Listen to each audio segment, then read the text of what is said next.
Olá, amigos, boa noite. Boa noite, Regina, como está você?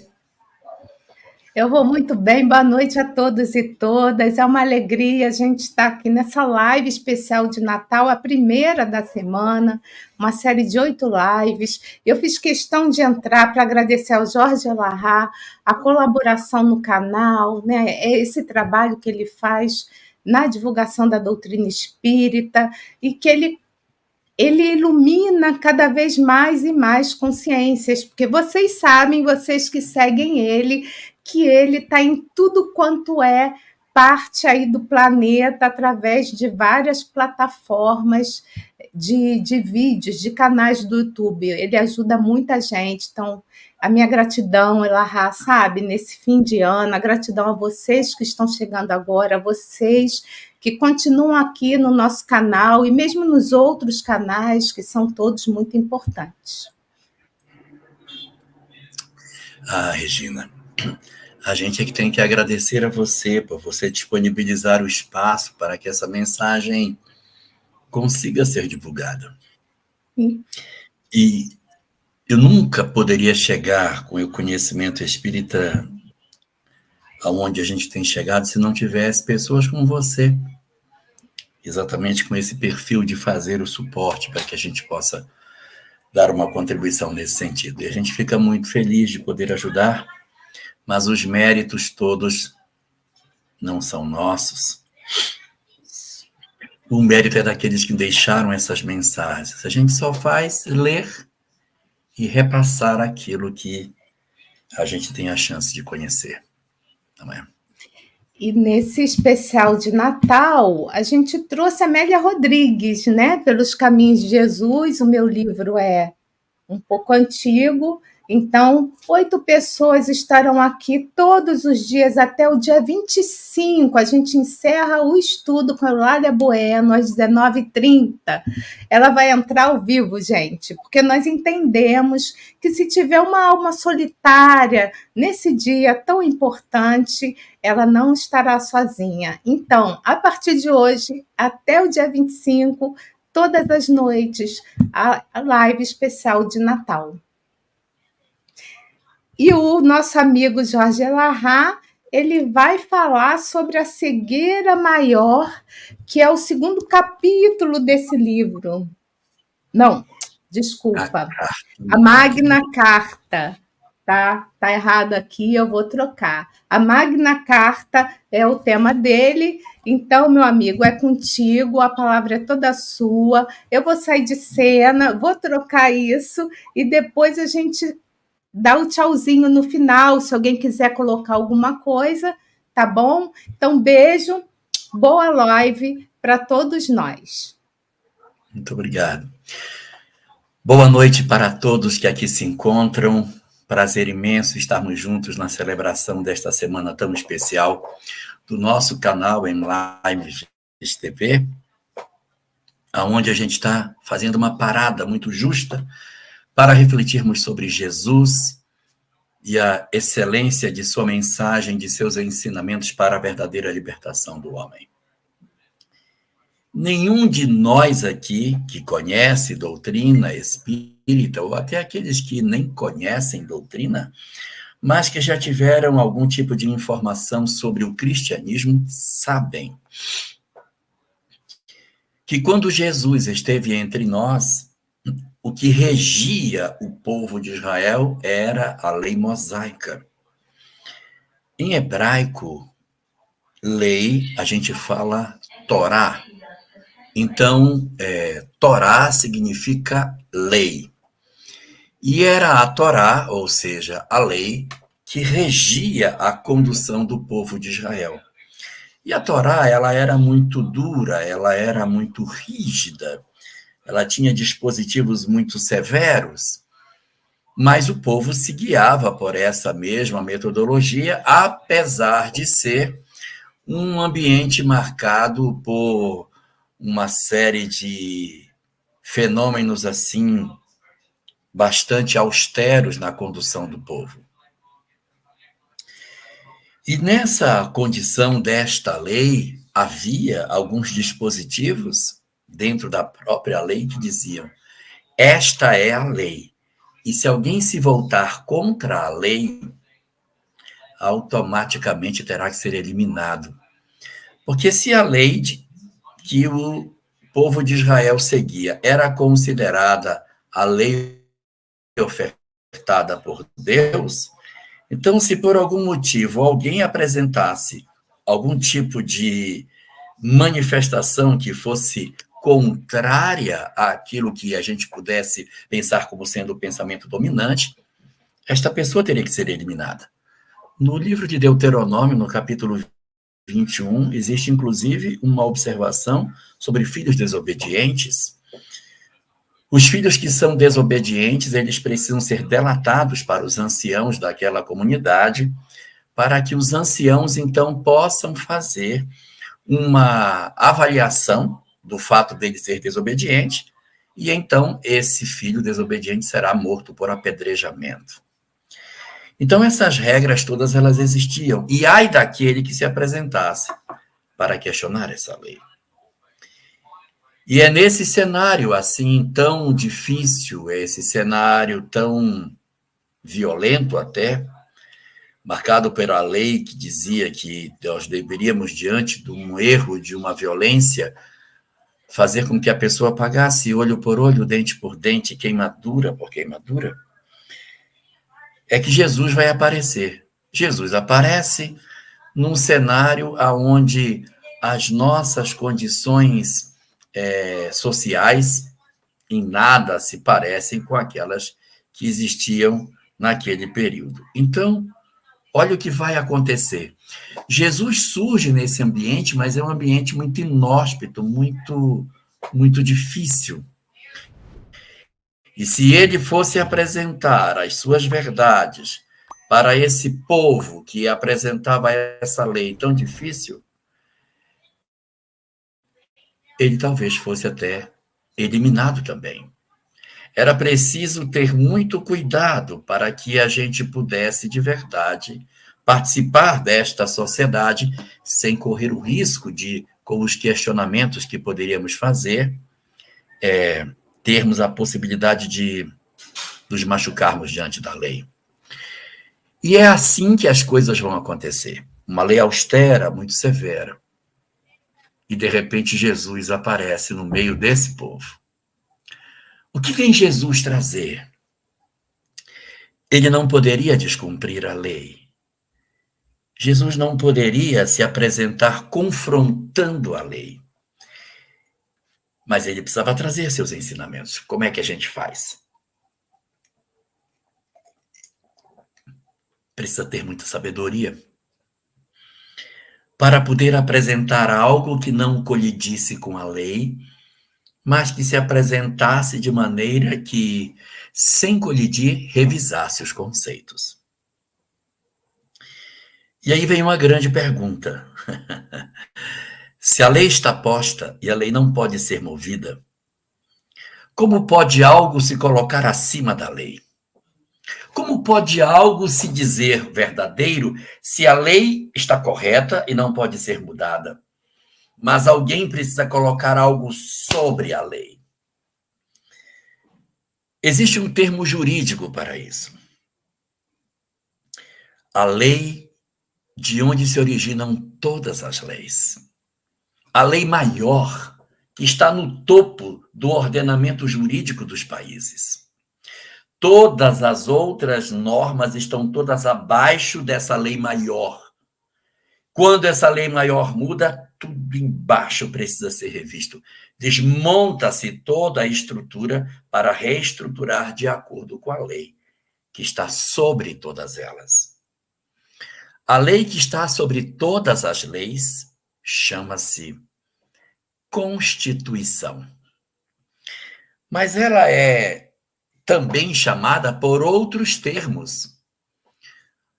A lei que está acima das leis, a Constituição, ela é uma coisa elevada, ela é magna, ela é grande e ela é uma carta.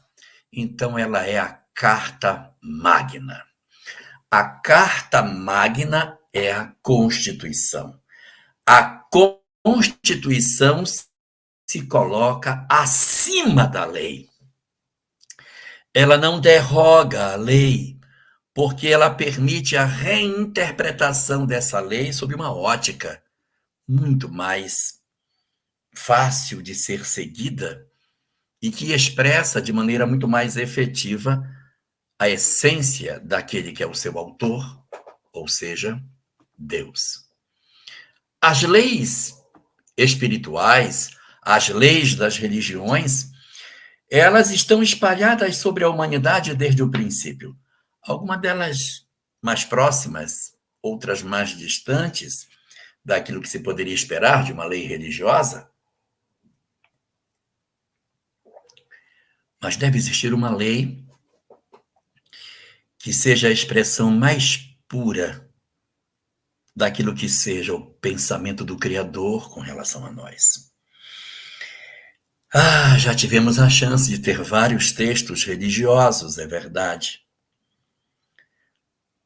Mas o texto que o Cristo nos oferece e que se apresenta como sendo a carta magna, enaltecida por Amélia Rodrigues, como sendo evidentemente a constituição do amor, oferece para as criaturas humanas uma revisão completa do sentido da vida. Essa constituição está presente no primeiro de todos os discursos que Jesus faria. Os estudiosos dizem que Jesus fez 5 grandes discursos. O primeiro deles, o Sermão do Monte. O segundo deles, o Sermão dos Discípulos, que está no capítulo 12 do Evangelho de Mateus, enquanto que o primeiro deles, o Sermão do Monte, está de 5 a 7, no 12 está o sermão que a gente pode dizer, que é o Sermão dos Discípulos. No capítulo 13, o Sermão das Parábolas, uma sequência de 7 parábolas, as parábolas do reino. Depois encontraríamos um outro discurso no capítulo 24 e 25 de Mateus, o sermão profético, o penúltimo deles. E o último, o sermão da despedida, o sermão do cenáculo, em que Jesus, reunido com os discípulos na noite de quinta-feira, deixa as últimas instruções de como deveriam se conduzir diante do mundo. Então, neste primeiro contato, Jesus vai apresentar a sua lei, vai apresentar a Constituição divina, vai oferecer para nós a interpretação mais exata da poesia que é o amor que Deus tem por todas as suas criaturas. E ele vai fazer um sermão longo, constituído de 3 capítulos diferentes. O sermão vai envolver 5 multidões distintas. E é interessante que o evangelista Mateus, quando ele destaca que a população se aglomerava subindo para o monte para ouvi-lo pregar, existe uma nitidez no texto quando diz que as multidões seguiam Jesus. Não está dito a multidão. E é meio estranho a gente imaginar multidões. Por que não diz multidão? Porque não tem multidões. Se vai uma multidão, é uma multidão. Por que multidões? Porque em Israel os grupos não se misturam. Os sacerdotes não se misturam com o povo. Os pobres não se juntam com os ricos. Os ricos não se juntam com os aleijados. Os sacerdotes não chegam perto das pessoas de má vida. Suas roupas são diferentes. A forma de se vestir também é distinta. E observando a multidão que subia para o topo do monte, é possível perceber que ela tinha matizes distintos. Porque, em verdade, várias multidões estavam envolvidas no grande e majestoso momento em que Jesus mudaria o sentido de todas as coisas. e mudaria o entendimento da relação do homem com Deus. Os judeus estavam acostumados a mandamentos de obediência, a mandamentos de reverência ao Senhor, a mandamentos de cumprimento daquilo que ele ordenava. Dizia a lei mosaica: Shema Israel, Hashem Elokeinu, Hashem Echad. Então, esses pensamentos, ou seja, ouve Israel, o Senhor, o vosso Deus, é único e eterno, estava no pensamento dos homens como sendo a maneira de seguirmos a Deus. Os homens tinham que obedecê-lo, que se curvar. E Jesus, então, abre o seu sermão de maneira estupenda, virando-se para a primeira das multidões que ali se encontravam. Seriam 5, mas a primeira parte do sermão vai para a mais necessitada, a mais carente, a que, de certa maneira, precisava ter palavras primeiro do que as outras. As outras multidões também seriam atendidas no sermão, mas a primeira das multidões é aquela que precisava mais do Senhor. A primeira das multidões é a multidão formada pelos excluídos, pelos miseráveis, pelos abandonados, por aqueles que se consideravam desgraçados e não merecedores das bênçãos de Deus.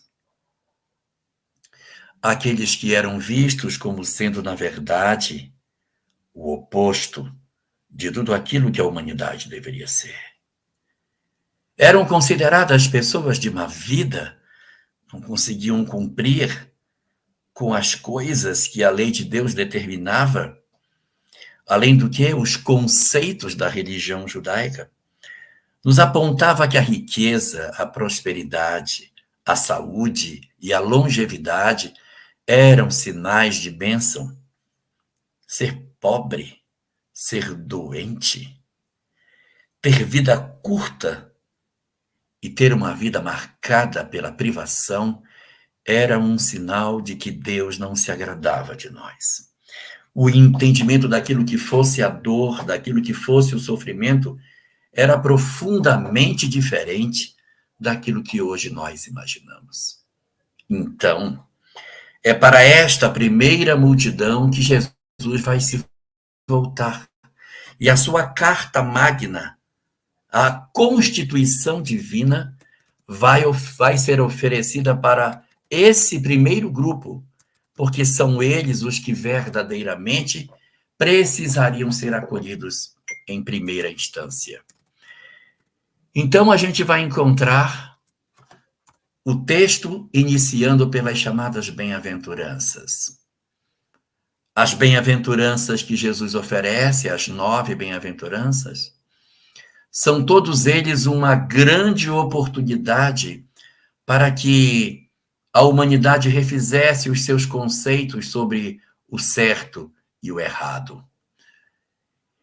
E Jesus vai corromper, de certa maneira, o pensamento divino diante daquilo que os homens pensavam que ele fosse, porque na cabeça deles, Deus era austeridade, Deus era cobrança, Deus era um senhor de rigidez.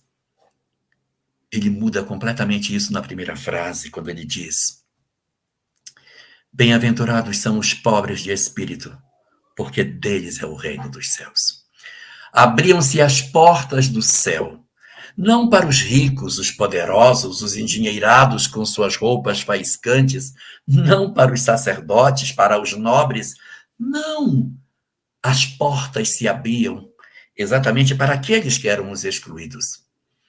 E bem-aventurados eram os que choravam, porque seriam consolados, indicando que o consolo estava destinado para os que eram excluídos. Bem-aventurados os mansos, porque eles herdarão a terra, indicando que a violência que motivava a maneira como Israel muitas vezes lidava com a ocupação da terra por conta dos povos vizinhos, Esta visão estava profundamente alterada a partir do momento em que a mansidão seria a condição para herdar a terra. Nós inaugurávamos ali um novo momento, a busca do homem diante de si mesmo pelas 3 bem-aventuranças. Em seguida, mais 3 na relação do homem com o próximo. Bem-aventurados os que têm fome e sede de justiça, porque serão fartos, indicando a justiça para que não seja necessário que nós levantemos o braço vingador. Bem-aventurados os que são misericordiosos, os que oferecem também perdão, porque esses também receberão misericórdia de Deus. E bem-aventurados os puros de coração, porque eles verão a Deus. É muito interessante nós observarmos que a palavra perdão no Antigo Testamento ela foi repetida 78 vezes. 78 vezes. Então tem perdão no Velho Testamento? Claro que tem. Tem no Novo e tem no Velho. Só que das 78 vezes que ela aparece, 77 vezes é o perdão do homem, de Deus, em relação ao homem. Só há um episódio de perdão de pessoa para pessoa, que é no encontro de Esaú com seu irmão Jacó. O encontro desses 2 irmãos tem uma cena de perdão entre pessoas. Tirando esse perdão, todos os mais são perdão oferecidos por Deus. Por isso a relevância do Cristo dizer: aqueles que forem misericordiosos são bem-aventurados, porque eles alcançarão misericórdia. Você quer que Deus seja misericordioso com você? Seja com os outros. Não faça uma relação apenas divinal. Descubra o próximo como uma maneira de você se desembaraçar de todas as dificuldades que você, de repente, possui. Então, nas primeiras bem-aventuranças, da descoberta do pobre de espírito, dos puros de coração, porque veriam a Deus, os pobres de espírito, dos que choram, porque serão consolados, e dos mansos que herdarão a terra, é o homem sozinho diante de sua própria dor. As outras 3 bem-aventuranças são, na verdade, as bem-aventuranças do homem em relação a outro homem. É o perdão, é a misericórdia, é a justiça. É a relação entre as pessoas. E as últimas 3 bem-aventuranças são as bem-aventuranças com relação à causa. Bem-aventurados os pacificadores, porque alcançarão a condição de serem chamados filhos de Deus. Bem-aventurados vós sereis, a 8ª, sereis, quando os homens mentindo fizerem todo o mal contra vós, por causa da justiça. E a última das bem-aventuranças, muito parecida com a anterior, que diz: bem-aventurados vós sereis quando os homens vos humilharem, vos mentirem, vos traírem e fizerem todo o mal contra vós por amor de mim. Essa bem-aventurança ela é muito impressionante porque ele fala por amor a mim. Como assim amor a mim? É o primeiro discurso dele. Por amor a mim, porque ele já sabia que ele arrastaria multidões e que as multidões se inebriariam por conta de sua mensagem e que os homens o odiariam porque eles gostariam do bem. É o primeiro discurso dele e ele já sabia que as criaturas seriam perseguidas por amor a ele. Por amor a ele. Então, essas bem-aventuranças, elas trazem uma ressignificação muito profunda para o sentido da vida. Elas vão, na verdade, ser o grande hino de libertação de todos nós nesse grande processo de desenvolvimento dos nossos corações. Mas o sermão não ficaria só com as bem-aventuranças. Ele também traria o conceito do sal da terra. Vós sois o sal da terra, vós sois a luz do mundo. E a gente, muitas vezes, quando estuda sobre o sal da terra, fica pensando no sal que salga, que conserva, no sal que é o elemento que preserva o conhecimento para gerações futuras. Legal, muito boa essa interpretação. Mas não é o sal do mar, é o sal da terra. Ora, o sal da terra, gente. O sal da terra não é o sal do mar. Qual é o sal da terra? É um sal que você põe na terra. O sal que pomos na terra são os adubos, os fertilizantes para a semente. Vós sois o sal da terra, porque o semeador vai sair a semear na beira do caminho, na terra pedregosa, na terra que tem espinho.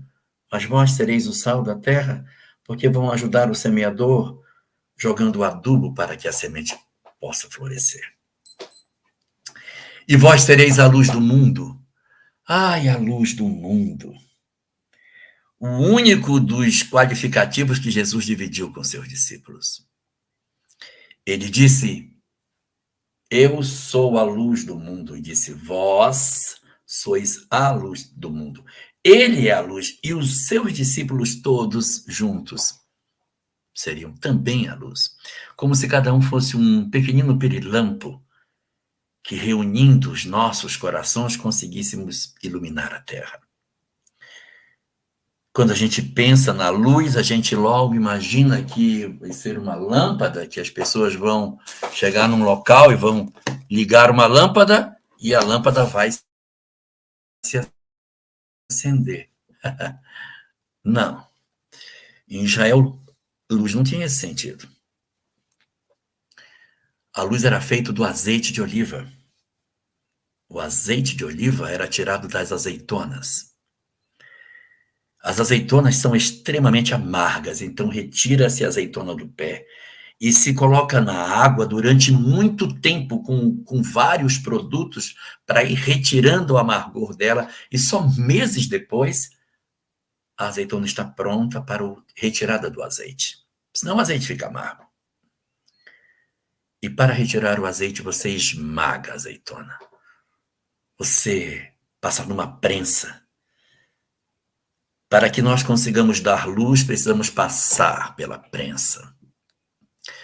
Vós sois a luz do mundo. Vocês vão experimentar sofrimentos para poderem iluminar. Não será uma tarefa fácil, mas vocês se converterão em luz se permitirem o esmagamento das experiências da vida, para que com esse processo de maceração a gente consiga chegar à condição de oferecermos luz. E se a gente bem lembra, para onde Jesus levou os seus discípulos na última noite em que ele esteve reunido com eles? Quando Jesus acabou de jantar, ele levou os discípulos para um jardim. Saíram, foram para um horto. O Horto das Oliveiras, isso mesmo. O Jardim das Oliveiras, o Horto das Oliveiras. Mas em hebraico, ele não se chama Jardim das Oliveiras. O Evangelho aparece o nome dele lá como Getsemane. Jesus levou os discípulos para o Getsemane, o Horto das Oliveiras. Mas ninguém nunca se perguntou o que significa Getsemane, né? Não é Getsemane, é, na verdade, Gatsamani, prensa de azeite. Ele levou os discípulos para que eles tivessem a oportunidade de ver o processo de maceração que as almas passam para que elas consigam dar luz. O Cristo termina seu encontro com os discípulos diante do espaço onde as azeitonas eram prensadas para que o óleo saísse. Ali era o Horto das Oliveiras, a prensa era ali por uma questão de praticidade. E o azeite era tirado naquele lugar. Então, naquele lugar estava a representação simbólica do processo do sofrimento para a iluminação de cada um de nós. Para esta primeira das multidões, Jesus ainda contaria outras informações preciosas. Ele mudaria 5 mandamentos. 5. Mas ele não pode mudar Porque ninguém pode mudar a lei. Se alguém mudar a lei, vai ser morto. Como que ele vai mudar os mandamentos? Mas ele faz. E o interessante é que antes de mudar, ele diz assim: eu não vim destruir a lei, mas cumprir. Como não veio destruir a lei e cumprir e depois muda os mandamentos? Pois é, ele não mudou os mandamentos, não mudou nenhum. Basta que a gente pegue todas as informações que a gente consegue coletar nos evangelhos, ali no capítulo 5, nós vamos ver que ele muda realmente 5 mandamentos. Ele muda o mandamento não matar, ele muda o mandamento não adulterar, depois ele pula o mandamento não roubar, vai para o mandamento da questão do falso testemunho, da mentira e da verdade, e dali ele sai da tábua da lei e vai falar sobre olho por olho, dente por dente, e por último, sobre o amor ao próximo. Só que esses mandamentos que ele vai mudar, se a gente perceber, ele não muda, ele só diz assim: ouviste o que foi dito aos antigos. Ele não disse, leste o que ficou escrito para os antigos, mas ouviste, porque os rabinos faziam interpretações. Aí ele disse, eu vou fazer a minha interpretação. E a interpretação do Cristo é totalmente transcendente, porque diz, ouviste que foi dito aos antigos, não matarás. Eu, porém, vos digo, se você se aborrecer, você já é réu no juízo. Ouviste o que foi dito aos antigos, não adulterarás. Pois eu vos digo que se você olhar com um olho mau para uma mulher, você já cometeu adultério com ela. E também ouviste o que foi dito, que você não pode mentir em juízo. Eu, porém, vos digo que não mintais, que seja o vosso falar sim, sim, não, não. Então, ele vai produzindo alterações, não nos mandamentos, mas na interpretação dos mandamentos, mostrando que, sim, os mandamentos podem ser os mesmos. É a interpretação simbólica que dá o sentido de atualização de cada um deles. Fala que a gente não pode pensar apenas na literalidade do olho por olho, dente por dente, mas que todo aquele que se irrita com seu irmão já é réu no juízo. E, por fim, ele diz, ouviste o que foi dito aos antigos. Amarás teu amigo e odiarás o teu inimigo. Gente, não tem lugar nenhum escrito isso. Isso não é na lei, isso é interpretação de rabino. E Jesus, então, escandaliza a multidão com o mais extraordinário dos seus princípios. Eu, porém, vos digo, amai os vossos inimigos. E com isso, ele joga uma bomba atômica no pensamento judaico da época. E traz 3 formas de operacionalizar esse amor aos inimigos. Através de atos, fazei bem aos que vos aborrecem. Através de palavras, bendizei os que vos maldizem. E através do pensamento, se não der para fazer as outras 2, orai pelos que vos perseguem, atos, e pelos que vos caluniam, palavras. E aí, nós vamos ver o encerramento do discurso de Jesus voltado para a primeira multidão. Os seus amados, os excluídos. Jesus vira os olhos e vê uma segunda multidão diante dele. Interessante que o discurso ele não estava dividido por capítulos. Essa divisão de capítulo, versículo, isso foi feito muito tempo depois pelos exegetas. O texto era um texto liso, corrido, que foi quebrado em capítulos, versículos, tópicos. Não era assim, era só um texto. Mas é tão nítida a fratura no texto de Jesus que os exegetas disseram, aqui o discurso mudou. Vamos mudar o capítulo. E aí nós entramos no capítulo 6. No capítulo 6, a conversa não é mais igual à anterior, de bem-aventuranças, de luz do mundo, de sal da terra. Não é mais isso. Não são mais orientações sobre como cumprir os mandamentos, falando do amor. É outra tônica. Jesus assume uma postura mais austera na relação e o que se segue não são mais orientações como no primeiro capítulo. Agora seria aquilo que mais tecnicamente chamamos de admoestações, ou seja, uma chamada mais de atenção. E nesse capítulo 2, Jesus vai alterar vai fazer 5 observações para nós. Ele fez 5 para o primeiro grupo, e para o segundo ele vai fazer 5 também. A primeira delas é: cuidado com a esmola. Quando derdes esmola, não mostrais para os outros que estão dando esmola, não trocai trombeta nos cantos para mostrar que você deu a esmola. Aí não está mais falando para pobre, está dando esmola. É outra multidão. A segunda, a hora sobre o jejum, mais especificamente porque as pessoas jejuavam e ficavam com a cara desfigurada. Não precisa que os homens saibam que tu estás jejuando. Não é necessário que tu faças isso. Não precisa. Você, quando jejuar, não precisa demonstrar aos homens, porque não são aos homens que precisamos mostrar. Então, veja que ele está falando para um outro grupo. Não é mais os pobres. Não, são pessoas de posses aqui. Os que vão à sinagoga, os que oram, os que fazem tocar trombetas, dão esmolas, oram nos cantos das praças, fazem jejum e ficam desfigurados. Esse é outro grupo. E para ter certeza que esse grupo é diferente, olha o que ele muda na 4ª parte do capítulo 6. Ele diz: não façais para vós tesouros na terra, onde a traça e a ferrugem consomem e os ladrões roubam e minam. Façai para vós tesouros no céu, onde nem a traça nem a ferrugem consomem, e nem os ladrões roubam nem minam, porque onde estiver o vosso tesouro, aí também estará o vosso coração.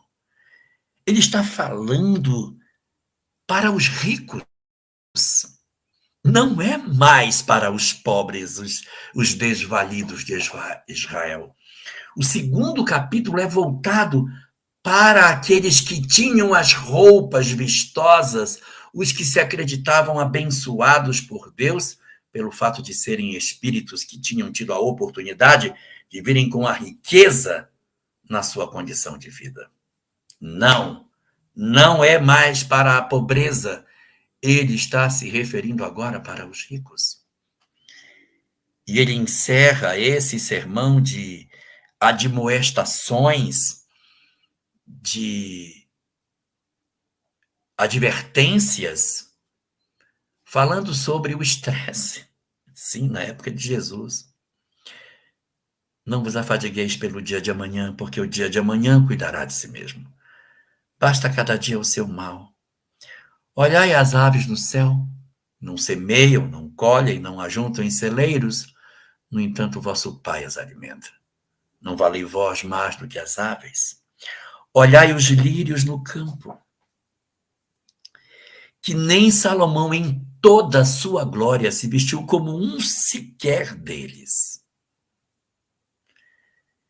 Não vos preocupeis com o que haveis de comer e com o que haveis de vestir, porque o vosso Senhor cuida de todas as coisas antes que vos preocupais com elas. Ele está falando sobre o acúmulo, sobre o dinheiro, sobre ambição, sobre posses materiais. Ele está falando da primeira de todas as nossas dificuldades morais, que constitui uma das 2 chagas da humanidade. Quais são as 2 maiores chagas da humanidade? O egoísmo é uma delas. O capítulo 6 é destinado aos egoístas, aos endinheirados, e que são hipócritas e que vivem numa sociedade de aparência, sem cuidarem das questões interiores. E ele passa para o 3º e último capítulo dessa discussão, que vai trabalhar 5 grupos diferentes. Já falamos da primeira multidão, os excluídos que estão no capítulo 5, dos ricos e poderosos, dos nobres que estão no capítulo 6. E agora vamos para o último dos capítulos, o capítulo 7º, com o qual Jesus vai encerrar o discurso. 5 multidões, 2 já foram, 2 capítulos também já foram, temos apenas um. O último dos capítulos, o capítulo 7º, não fala mais de riqueza. A questão não é mais dinheiro. É outro assunto agora. Novamente, o exegeta, vendo a mudança na tônica das discussões, observou e disse, aqui mudou. Aqui já não é mais aquele assunto. Eu vou quebrar aqui, vou fazer um outro capítulo. E ele acertou em cheio. Porque o 7º capítulo começa, o 3º capítulo, que é o 7º, na verdade, começa assim. Não julgueis para não serdes julgados. Não é mais dinheiro. São os que vigiam a vida dos outros. São os que vivem para tentar, de alguma forma, estabelecer juízo sobre a vida das pessoas, medindo os indivíduos para saber quem vale mais e quem vale menos. São aqueles de nós que temos a tendência de estarmos o tempo todo querendo medir as pessoas. Quem é que vale mais? Quem vale menos?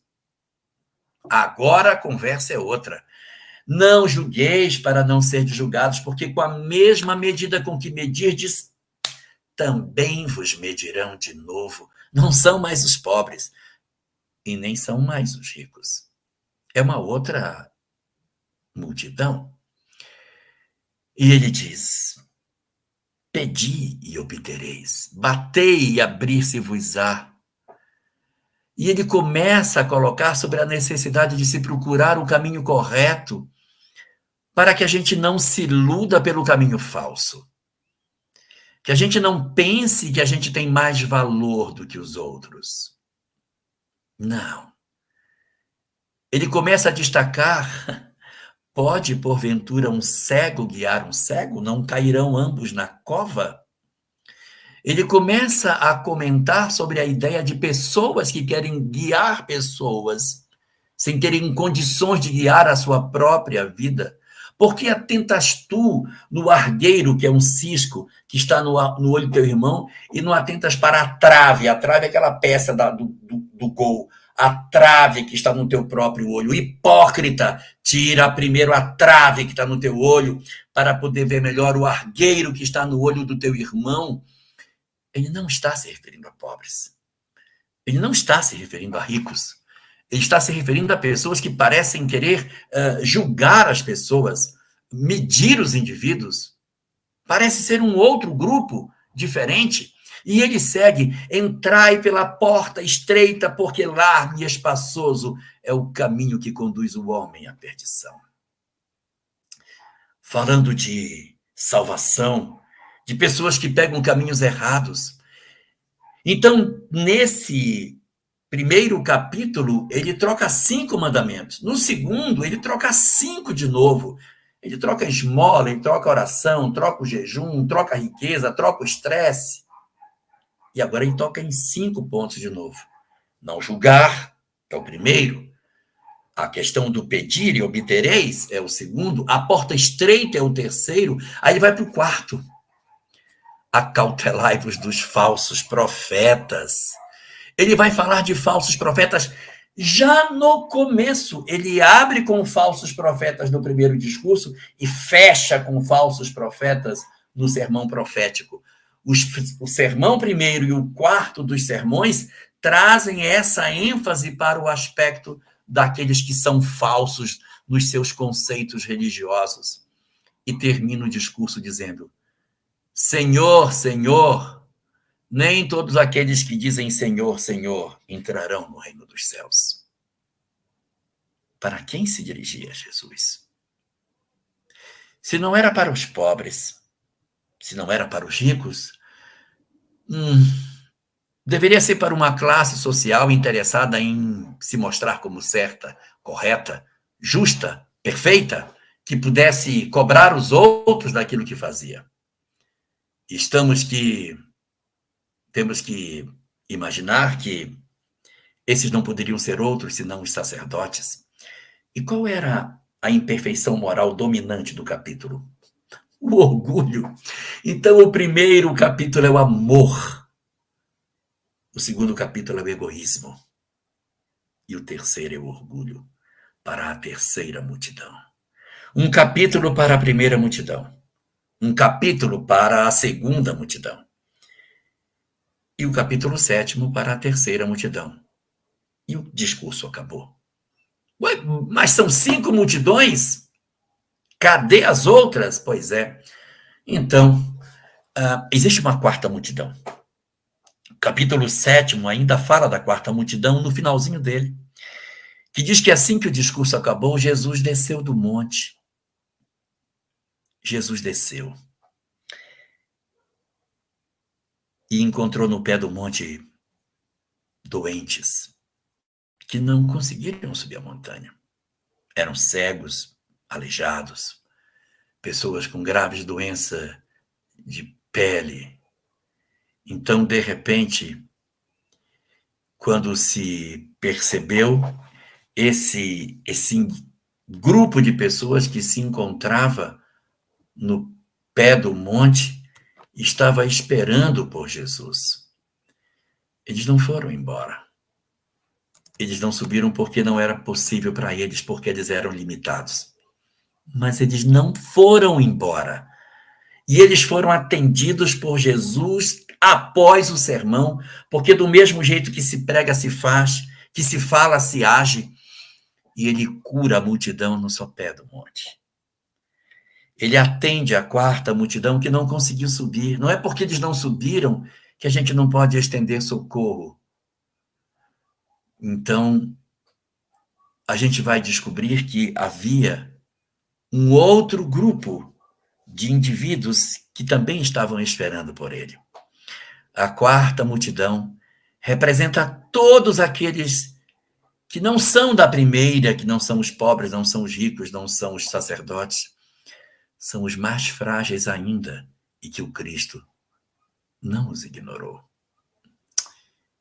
E há uma quinta e última multidão.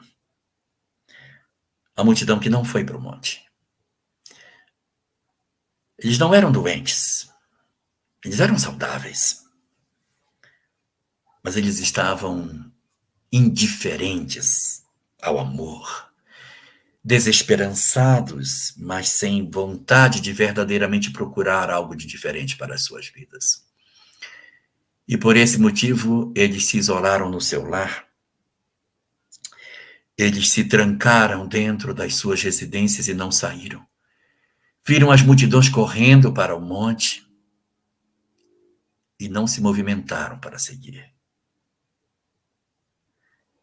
Essa multidão perdeu a oportunidade. Perdeu a chance, perdeu o minuto glorioso de fazer o encontro deles com a carta magna. A carta que fica sobre a lei e que rege tudo, porque é a carta do amor, que substituía o aspecto duro, que substituía o aspecto rígido da lei de causa e efeito, para a entrega de uma nova forma de nós vivermos como que Deus se relaciona com as criaturas. Saía o Deus justiça e entrava o Senhor da misericórdia. As parábolas de Jesus cheias de misericórdia, cheias de aconchego, de consolo, vinham inaugurar uma nova forma de funcionar. Mas os que não foram para o sermão perderam a oportunidade. Perderam a chance de ouvir e de se sentir envolvidos pelo magnetismo das palavras de Jesus. Não basta ler os textos, é preciso sentir o que significa estar diante daquele ser extraordinário proferindo aquele discurso. Esse grupo que não esteve lá, que constitui a quinta multidão, perambula pela história da humanidade procurando uma fresta de luz para que ele possa se reencontrar com aquilo que ele perdeu, com as oportunidades que nos foram oferecidas e que nós, como a quinta multidão, não soubemos aproveitar. Nós somos a quinta multidão, a multidão dos indiferentes, dos que dormiram espiritualmente enquanto a mensagem de Jesus era oferecida. Por isso a nossa aflição nos tempos da transição planetária, de juntar os trapos com os quais nós estamos e podermos nos cobrir para o banquete nupcial que se aproxima com a transição planetária. Desejo a todos nós que a gente consiga efetivamente reencontrar a história das nossas vidas, refazer o nosso caminho de volta para o contato com o Cristo verdadeiro e nos desembaraçarmos da lei rígida e abraçarmos a carta magna do amor, a Constituição divina, que tem a oportunidade única e verdadeira de oferecer aos homens a felicidade. Um Feliz Natal para todos nós. Que Deus nos abençoe. E até a próxima semana. Senhor, nesses dias que a humanidade se reúne para relembrar a chegada do teu Filho Jesus ao planeta, trazendo luz à humanidade e quebrando os grilhões do equívoco, do erro, da maldade, do ódio e do desamor. Nós, Senhor, os teus filhos, reunimos os nossos corações em prece para te falar da nossa gratidão por haveres nos permitido a chance de reencarnarmos no planeta em que estamos, com as oportunidades que tu nos conferes de conseguirmos encontrar o caminho da verdadeira felicidade. Nós te agradecemos, Senhor, as lições extraordinárias que teu Filho Jesus nos ofereceu. O roteiro perfeito para o encontro da felicidade humana. A constituição efetiva dos ensinamentos celestes, para que nós não mais nos perdêssemos na margem dos caminhos. Por todo esse manancial de bênçãos que vem sendo depositado no nosso caminho ao longo de tantos séculos e milênios, nós só temos a te agradecer, Senhor, a fim de que possamos ser verdadeiramente gratos a tudo que fazes e, assim, retribuirmos em serviço todas as bênçãos que tu tens nos oferecido.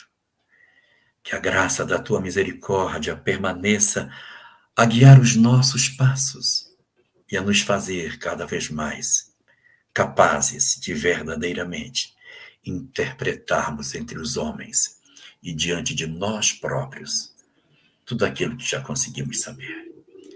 Que o teu amor permaneça conosco, Senhor, e que a tua graça se derrame sobre as nossas vidas, hoje e para todo sempre.